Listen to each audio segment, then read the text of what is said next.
Good evening, friends. Paul here, and in continuation of my alcohol, abstinence, art, and literature series, tonight I bring you an inquiry into the effects of ardent spirits upon the human body and mind, with an account of the means of preventing and of the remedies for curing them, by Benjamin Rush, M.D., Professor of Medicine in the University of Pennsylvania, 8th edition, published in 1812. This version I'll be referring to this evening that I just printed out from an online copy. I'm putting a link in the description to that PDF file.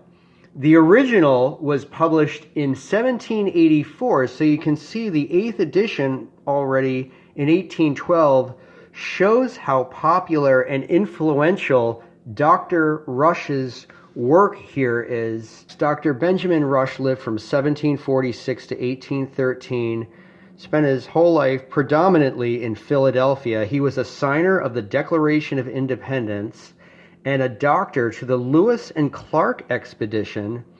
He was also pretty much the father of American psychiatry. And here on this famous chart you can see water indicates health and wealth. Cannot go wrong with water. Milk and water, sense of serenity of mind, reputation, long life and happiness. And small beer is in that category with milk and water. Small beer would be very low alcohol, probably on the order of 3%. The same stuff that was used on cross-Atlantic, transatlantic voyages where potable water just didn't keep, and the small beer kept the passengers alive. So all of that stuff is on the good side of the scale. Then we go to cider, wine, porter, strong beer. It indicates cheerfulness, strength, and nourishment when taken only in small quantities and at meals. Now, in Intemperance, we get into the harder liquors: punch, toddy and egg rum.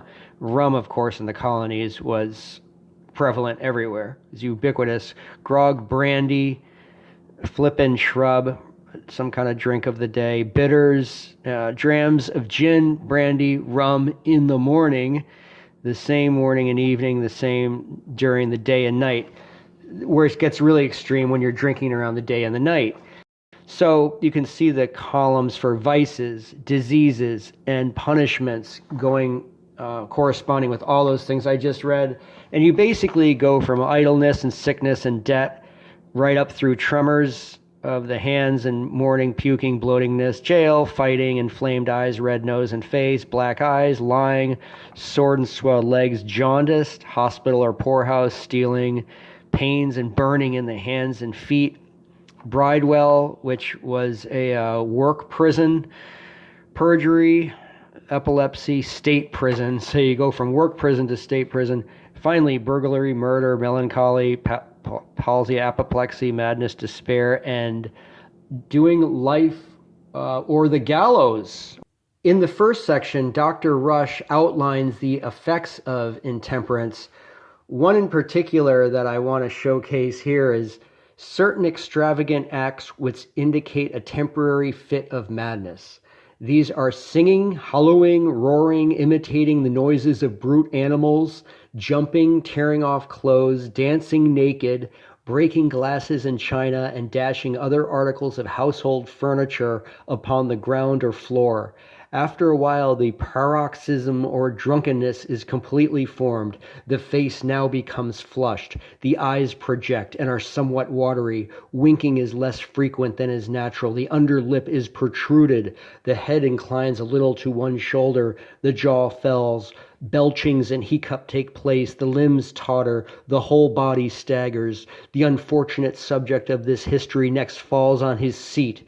He looks around him with a vacant countenance and mutters inarticulate sounds to himself. He attempts to rise and walk.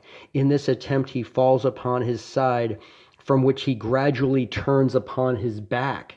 He now closes his eyes and falls into a profound sleep, frequently attended with snoring and profuse sweats, and sometimes with such a relaxation of the muscles that which confine the bladder and the lower bowels, as to produce a symptom which delicacy forbids me to mention.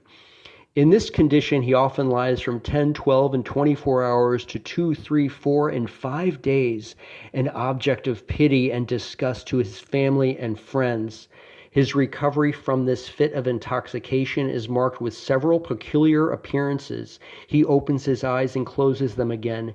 He gapes and stretches his limbs, then coughs and pukes. His voice is hoarse. He rises with difficulty and staggers to a chair. His eyes resemble balls of fire. His hands tremble. He loathes the sight of food. He calls for a glass of spirits to compose his stomach. Now and then he emits a deep-fetched sigh or groan from a transient twinge of conscience, but he more frequently scolds and curses everything around him. In this state of languor and stupidity, he remains for 2 or 3 days before he is able to resume his former habits of business and conversation. Pythagoras, we are told, maintained that the souls of men after death expiated the crimes committed by them in this world by animating certain brute animals, and that the souls of those animals, in their turns, entered into men and carried with them all their peculiar qualities and vices. This doctrine of one of the wisest and the best of the Greek philosophers was probably intended only to convey a lively idea of the changes which are induced in the body and mind of man by a fit of drunkenness. In folly, it causes him to resemble a calf; in stupidity, an ass; in roaring, a mad bull; in quarreling and fighting, a dog; in cruelty, a tiger; in fetor, a skunk; in filthiness, a hog; and in obscenity, a he-goat. Obstructions of the liver, jaundice, of course, referring to the liver; swelling in the feet of the legs, which could be heart failure as well; hoarseness, a husky cough; diabetes, 1784, guys; redness and eruptions of different parts of the body; fetid breath; epilepsy; gout; and lastly, madness, as was just shown in that previous section. Also, I got a little note here, postmortem. The body after its death from the use of distilled spirits exhibits by dissection certain appearances which are of a peculiar nature. The fibers of the stomach and bowels are contracted. Abscesses, gangrene, and schirri are found in the viscera. The bronchial vessels are contracted.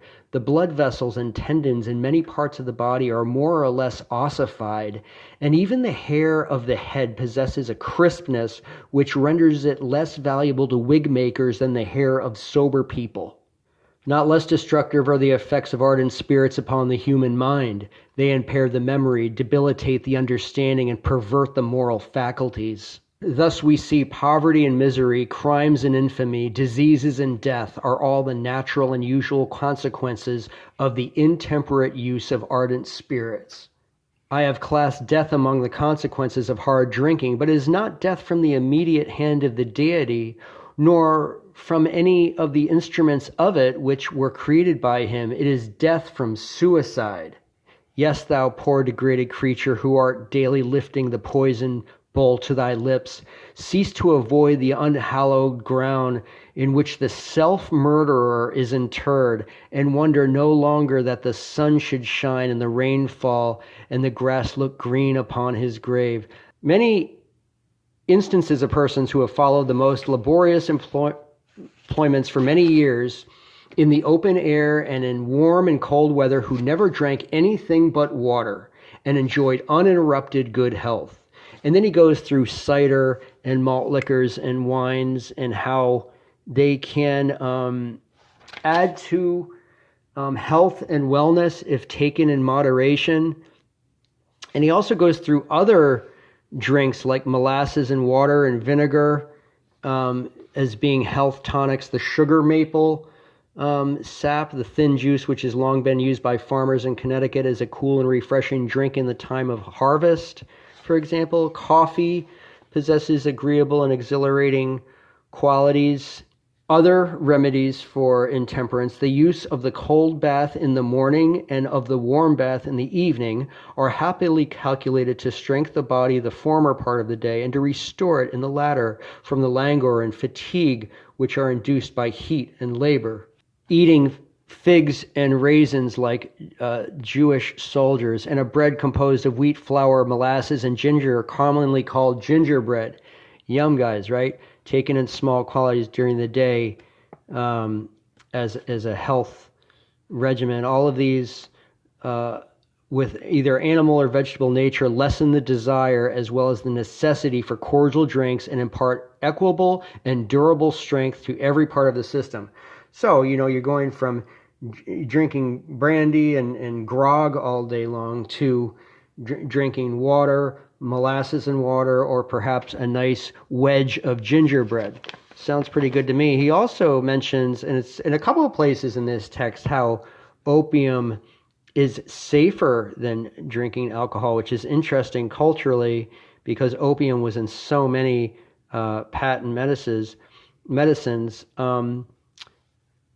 I have known many men and women of excellent character and principle who have been betrayed by occasional doses of gin and brandy into a love of those liquors, and afterwards fallen sacrifices to their fatal effects. The different preparations of opium are much more safe and efficacious than distilled cordials of any kind to seek relief, especially from the faculties of the mind. Instead of turning to ardent spirits, they may be a discovery to know that tea is a much better remedy for that purpose of intellectual fatigue. By its grateful and gentle stimulus, it removes fatigue, restores the excitement of the mind, and invigorates the whole system. I am no advocate for the excessive use of tea. That's interesting, guys, because I've been caffeine-free for like 4 months. When taken too strong, it is hurtful, especially to the female constitution. But when taken to a moderate degree of strength and in moderate quantities with sugar and cream or milk, I believe it's in general innocuous. Persons under the pressure of debt, disappointments and worldly pursuits, and guilt have sometimes sought to drown their sorrows in strong drink. The only radical cure for those evils is to be found in religion. But where its support is not restored to, wine and opium should always be preferred to ardent spirits. They are far less injurious to the body and mind than spirits, and the habits of attachment to them are easily broken after time and repentance have removed the evils they were taken to relieve.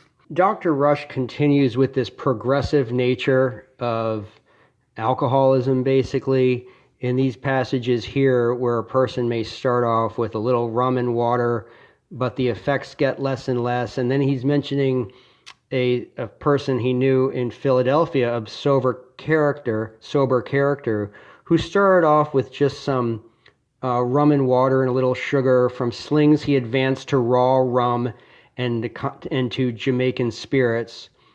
And he found that even Jamaican spirits were not strong enough to warm his stomach, so he would throw a tablespoon of ground pepper into each glass of his spirits in order to take off their coldness. He soon afterwards died a martyr to his intemperance. In part 3, Dr. Rush delineates the remedies and cures for alcohol use disorder, basically following the disease model. I'm aware that the efforts of science and humanity in applying their resources to the cure of a disease induced by an act of vice will meet with a cold reception from many people. Plunging the whole body into cold water, invoking terror, the excitement of a fit of anger, a severe whipping. This remedy is an exciting revulsion of the blood from the brain to the external parts of the body. Profuse sweats, bleeding. There's that method again. This remedy should always be used to where the former ones have been prescribed have no purpose. So it's kind of a last resort. And ultimately, many hundred drunkards have been cured of their desire for ardent spirits by a practical belief in the doctrines of the Christian religion. Examples of the divine efficacy of Christianity for this purpose have lately occurred in many parts of the United States. A sudden sense of shame can motivate someone to become sober.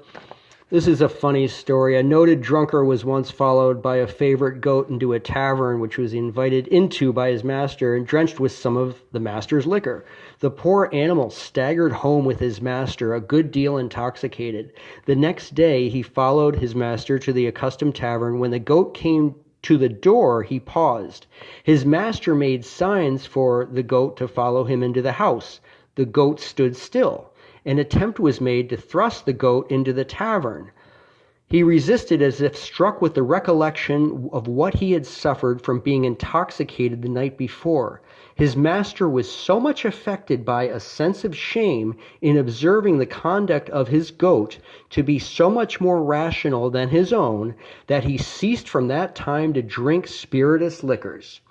Wow. Now, if that's not a cool anecdote, I don't know what is. By using a few grains of tartar emetic in a drink to poison, right there, to poison the patient's associations that a person has with alcohol can be rechanneled through use of these poisons or emetics. That it was like, for example, it was resorted to by Moses when he compelled the children of Israel to drink the solution of the golden calf, which they had idolized in water. They're idolizing false prophets. This solution, if made as it most probably was by means of what is called hepar sulphurous, was extremely bitter and nauseous, and could never be recollected afterwards without bringing into equal detestation the sin which subjected them to the necessity of drinking it. In other words, by drinking something horrible and bitter, they're not going to worship those false gods anymore. And the same kind of bad associations is what Dr. Rush is advocating for changing one's mind to not be intemperate anymore.